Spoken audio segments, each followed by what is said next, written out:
Tot mira cap al cel. Puja, escargola, fins a no poder més. Mai no marxa, no pot escapar. I tot està unit. La terra, els arbres, les fulles, els fruits.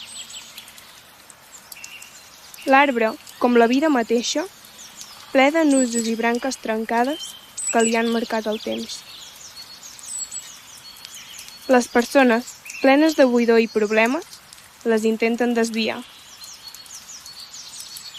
Camins llargs, complicats, canvien sense rumb, dreta, esquerra, amunt, avall, no es sap mai. Família i amics, com les fites que els guien el camí, o com les arrels que aguanten l'arbre. Els ajuden a trobar el seu destí, creixent amunt, més forts i més florits.